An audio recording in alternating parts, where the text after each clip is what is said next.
الناس هتنفجر يا سياده النائب في البرلمان الاخ محمد ابو العينين، مش بس من القبضه الامنيه اللي هتخلي الشعب ينفجر يا ابو العينين، كمان الظروف المعيشيه اللي الناس بتعاني منها والوضع المعيشي السيء اللي هم عايشين فيه، حتى العلاج مش لاقيينه. ازمه نقص الادويه وارتفاع الاسعار في مصر. كان الجعير سلم صحه المصريين لهيئه اسمها هيئه الشراء الموحد، واللي بسبب ديونها للشركات الادويه عملت ازمه في العلاج في الاسواق. تفاقم مديونيات هيئة الشراء المصرية يهدد منظومة توريد الأدوية. دي الهيئة اللي السيسي كان مسلمها لكل حاجة، مسلمها أي حاجة في توريد الأدوية والأجهزة الطبية. وبعد خراب مالطا ما خربتش ولا حاجة. احنا ليه بنقول خراب مالطا؟ ده احنا اللي خربنا. مالطا ما هي زي الفل اهي. مالطا زي العسل قوي. والنبي الله يخليك دور لي على فيديو من مالطا، احنا نقعد نقول واحنا قاعدين، الناس قاعدة في القرى الدبان نص وشهم، واصلا فطران بمش، ويقول لك بعد خراب مالطا. مالطا مين اللي خربت؟ امال اللي في مصر ده ايه؟ بقالنا 80 سنه ولا 100 سنه نقول بعد خراب مالطا. ايه خراب مالطا؟ فين مالطا اللي خربت دي؟ فين مالطا اللي خربت؟ ده مالطا احلى منك. ما هم بعد خراب مالطا اصدر قرار ان يكون دورها اشرافي فقط. ده اللي قالته، ديون متراكمه وادويه. السيسي يقلل صلاحيات الشراء الموحد. الناس على وشك الانفجار يا ابو العينين بسبب الوضع الاقتصادي، ديون متلتله على مصر بسبب السيسي اللي نازل بيع في كل حاجه في البلد، غير ضغوط صندوق النقد على السيسي علشان يلغي الدعم ويبيعوا الاصول، واللي بيحطوا دلوقتي في مأزق مع الصندوق في الفتره اللي جايه دي بعد كام يوم من المراجعه عشان يراجعوا المراجعه الخامسه والسادسه. صندوق النقد يربك حكومه القاهره لحظه اختبار كبرى لاقتصاد مصر. ولغايه ما لما الزياره تبدا هتلاقي السيسي عمال يدوس بنزين في البيع، عشان احنا قلنا لكم هنا من كام يوم ازاي الصندوق بيشترط عليه شرطين خطيرين جدا عشان يكمل الجوازه، قصدي يكمل القرض بتاعه ده.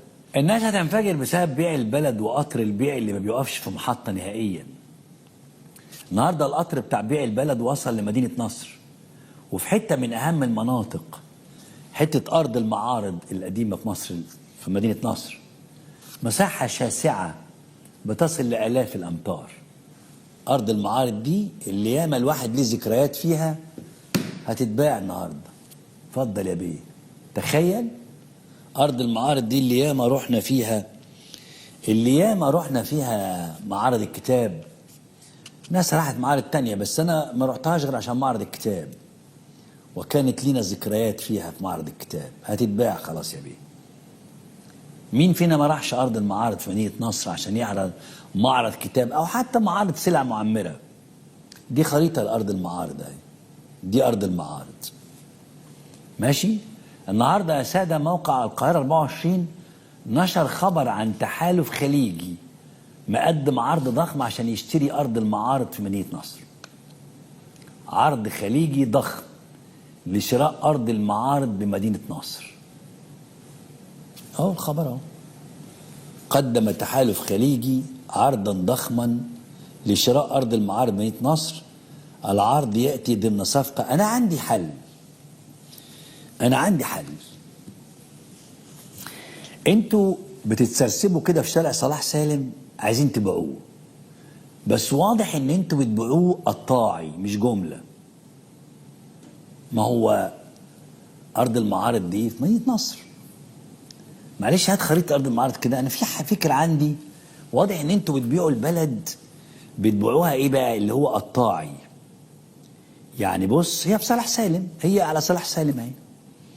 جنب ارض المعارض دي في اسمه ايه ده، هو في البانوراما العسكريه، مش كده؟ لو نزلت تحت كده، لا سيبك من فندق سوزونوستا، انزل قبل ارض المعارض تقريبا، في قبل ارض المعارض كده، في اصل انت هتروح ورا كده قصر البارون، وبعدين سونيستا القاهره، وبعدين انزل تحت تاني تحت بعد ما تعدي كوبري 6 اكتوبر هتلاقي في البانوراما العسكريه جنب ارض المعارض. باعوها. اصل انا اشتغلت في البانوراما العسكريه دي زمان مع اساتذتي، يعني كنت مساعد. علم كده على البانوراما العسكريه هتلاقيها جنب ارض المعارض برضه. فانتوا بيعيهم، انتوا واضح ان انتوا بتبيعوا صلاح سالم قطاعي. ايوه واضح ان انتوا بتبيعوا صلاح سالم قطاعي حته حته يعني. يعني ايه؟ احنا بعنا دلوقتي ارض المعارض، بعد كده هنبيع فندق سنوستا، وبعدين نبيع اسمها ايه دي البانوراما العسكريه. يعني نبيع حته حته كده عشان ايه؟ الزبون بدل ما ياخد الشارع كله على بعضه، ليه؟ ما احنا نطلع ناصحين، ما نبيعه له قطاعي. فبيعوا البانوراما العسكريه، اصلها فيها ذكريات عن حرب اكتوبر واسلحه اسرائيليه قديمه ولوحات بتجسد انتصارنا في حرب اكتوبر. وهناك الجماعه الكوريين عاملين بانوراما كده حلوه قوي، تخشها كده والكراسي وتقعد تتفرج على لوحه معموله حلوه قوي كبيره بتصور مراحل حرب اكتوبر. فبيعوها. هنعمل ايه بقى احنا بانوراما حرب اكتوبر؟ المشروع بقى عباره عن ايه؟ هل هي مصانع هتشغل الاف المصريين العاطلين عن العمل؟ لا. هل هي مصانع هتنتج حاجه مفيده مثلا عربيات، الكترونيات، اي حاجه؟ عيب. المشروع عباره عن كتل خرسانيه، شقق ومحلات وكافيهات ومولات. مش كلامي انا. مشروع اداري تجاري سكني وبدء التنفيذ خلال شهور. يعني هنعمل زنبليطه جديده. طب اعملوا لنا حاجه، يعني اعملوها مصنع، اعملوها اي حاجه يعني. لا، هنعمل مشروع تجاري اداري سكني لوزعي ترفيهي وشيش وطاولات وحاجات كده، عشان احنا مش بس ارض المعارض في مدينه نصر الخلايجه عينهم على. بعد كده هيخشوا هتبيعوا كمان الحديقه الدوليه، نسيت اقول لك عليها. ما هناك برضه بيعوا الحديقه الدوليه بالمره. واضح ان هو، والله صدقني، واضح ان هو قرر يبيع صلاح سالم حته حته. لانه الشكل كده يعني ايه؟ طب ما هو دي في صلاح سالم، ليه؟ مش انت العبار عايز صلاح سالم كله ولا اسمه ايه؟ بتاع الامارات اسمه ايه يا بيبو، اللي كان عايز ياخد شارع صلاح من اللي هو ده اسمه ايه ده؟ الحبطور.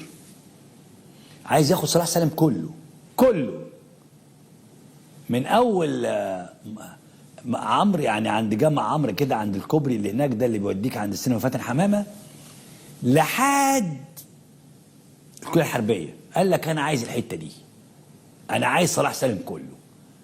طبعا هو يظهر عرض فيه مبلغ قليل، فقال لك لا، نبيع له صلاح سالم بقى حته حته، جزء جزء.